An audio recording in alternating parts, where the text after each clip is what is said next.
Hi everyone, I'm Chandresh Mehta. Welcome back to my channel Step Up. तो previous lectures में हम discuss कर रहे थे important commissions of independent India. तो अब हम डिस्कस कर रहे हैं educational policies of independent India, जिसमें कि सबसे पहली पॉलिसी है national education policy 1968, second is national education policy 1986 और इसी पॉलिसी को रिवाइज किया गया और नाम दिया गया programme of action 1992 and third and recent education policy is national education policy 2020। तो प्रीवियस लेक्चर में हमने नेशनल एजुकेशन पॉलिसी 1968 को कवर कर दिया है। तो इस वीडियो में हम डिस्कस करेंगे, आज का जो हमारा टॉपिक रहेगा वो है नेशनल एजुकेशन पॉलिसी 1986। इसी पॉलिसी को कहा जाता है second education policy of independent India. So let's start our topic with this policy, National Policy of Education 1986।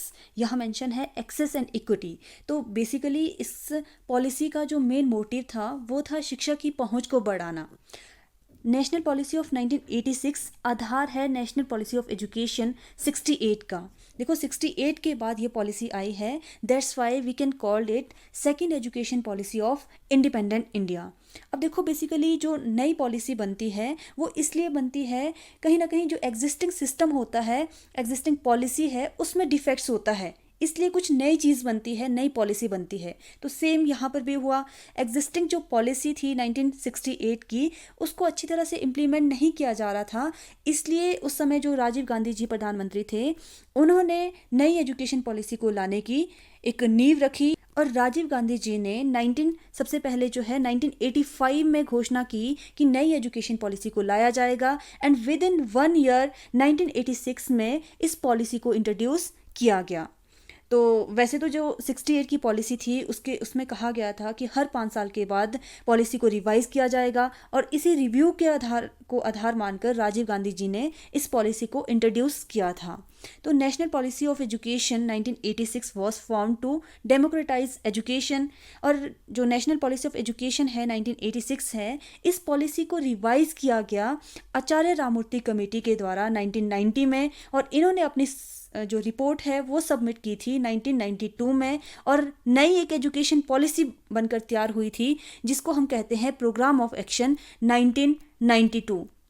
Basically हमें लगता है कि ये एक नई है या थर्ड एजुकेशन पॉलिसी है इंडिपेंडेंट इंडिया की, बट ये जो थर्ड एजुकेशन पॉलिसी नहीं है, ये रिवाइज पॉलिसी है। नेशनल पॉलिसी ऑफ एजुकेशन 1986 को रिवाइज करके इस पॉलिसी को बनाया गया। तो हम कह सकते हैं POA 1992 को हम कह सकते हैं revise policy of national policy of education 1986। Next is national policy of education 1986 हमारे भारतवर्ष की आज़ादी के बाद सबसे महत्वपूर्ण, सबसे इम्पॉर्टेंट एजुकेशन पॉलिसी है, जिसके आधार पर बहुत सारे इम्प्रूवमेंट लाई गई, बहुत सारे चेंजेस लाए गए एग्जिस्टिंग सिस्टम ऑफ एजुकेशन में। इसमें क्या हुआ, 23 task force were constituted and each one was assigned at a particular task as per NPE।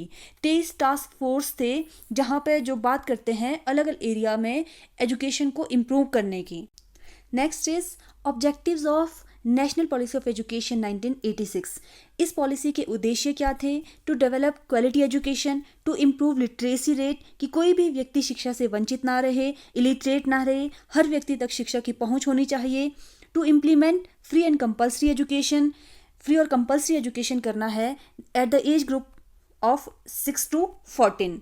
Remove करना है वेस्टेज एंड स्टेग्नेशन को। देखो बच्चे स्कूल में एडमिशन तो ले लेते हैं, दाखिला ले लेते हैं, लेकिन उसके बाद किसी कारणवश वो स्कूल छोड़ के चले जाते हैं तो उनको हम रिटेन नहीं करते हैं, वापस नहीं देखते हैं कि किस वजह से वो स्कूल छोड़ रहे हैं और मेक श्योर नहीं करते हैं कि वो कंटिन्यू एजुकेशन को करें। तो नेशनल पॉलिसी ऑफ एजुकेशन 1986 कहती है कि हमने रिमूव करना है वेस्टेज एंड स्टेग्नेशन को और मेक श्योर करना है कि बच्चा अगर एडमिशन ले रहा है तो अपनी स्टडी को वो कंटिन्यू करे। करिकुलम में मॉडर्नाइजेशन लाना है, टीचिंग मेथड्स सुधारने हैं, टीचिंग स्ट्रेटजीज अच्छे से करवानी है, इम्प्रूव कराने हैं examination system and removal of disparities and to equalise education. हमने एजुकेशन सिस्टम को इक्वलाइज करना है, हर एक लोगों तक पहुंच होनी चाहिए शिक्षा की, ऐसा हमारा मोटिव होना चाहिए, ऐसा उद्देश्य होना चाहिए एजुकेशन का। तो ये ऑब्जेक्टिव्स थे नेशनल पॉलिसी ऑफ एजुकेशन 1986 के। Next is characteristics of national policy of education 1986। इस पॉलिसी की क्या क्या विशेषताएं हैं? इसी पॉलिसी के तहत एजुकेशन को एक इम्पॉर्टेंट टूल समझा जाने लगा, जिसकी वजह से पूरे नेशन की डेवलपमेंट हो सकती है। ये जो पॉलिसी है ये रेकमेंड करती है कि पूरे नेशन के लिए एक स्पेसिफिक स्ट्रक्चर होना चाहिए एजुकेशन का।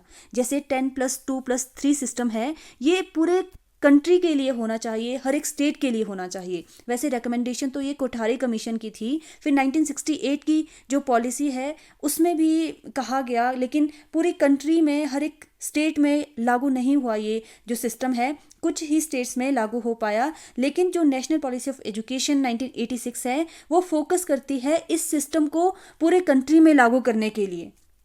फिर कंस्ट्रक्शन ऑफ नेशनल करिकुलम, कि पूरे कंट्री के लिए सभी स्टेट में सेम करिकुलम होना चाहिए। ये नहीं होना चाहिए कि ये स्टेट कुछ और पढ़ा रहे हैं, कोई दूसरी स्टेट है तो वो बिल्कुल डिफरेंट पढ़ा रही है। तो पूरे कंट्री के लिए, पूरे नेशन के लिए एक ही करिकुलम होना चाहिए। सेंट्रल गवर्नमेंट की पार्टिसिपेशन होनी चाहिए। वोकेशनल एजुकेशन पे ज़्यादा एम्फेसिस करती है पॉलिसी। इम्प्रूवमेंट लाती है हायर एजुकेशन में। ऑटोनॉमी ऑफ यूनिवर्सिटीज़ की होनी चाहिए। इवेल्युएशन लाती है एजुकेशन प्रोग्रेस में। तो ये कैरेक्टरिस्टिक्स है national policy of education 1986। Next is some important points, या हम कह सकते हैं सजेशंस या recommendation of national policy of education 1986। ये सेकंड एजुकेशन पॉलिसी थी इंडिपेंडेंट इंडिया की। राजीव गांधी जी के समय ये इंट्रोड्यूस हुई थी।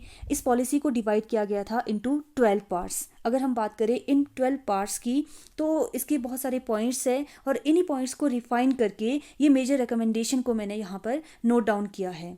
तो इस पॉलिसी की मेजर रिकमेंडेशन है कि ये जो पॉलिसी है ये एकमात्र ऐसी पॉलिसी है जो कि बात करती है इक्वलाइज ऑफ एजुकेशनल अपॉर्चुनिटीज़ की, कि हर एक व्यक्ति तक शिक्षा की पहुंच होनी चाहिए in spite of any differences.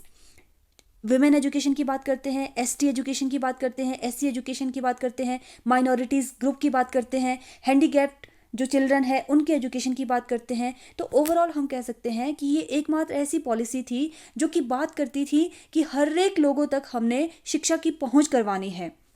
Focus on child centre approach in primary education, कि बच्चे को हमने एक्टिविटी माध्यम से ज़्यादा करवाना है। तो हमारे जो एजुकेशन है it should be based on child centre approach.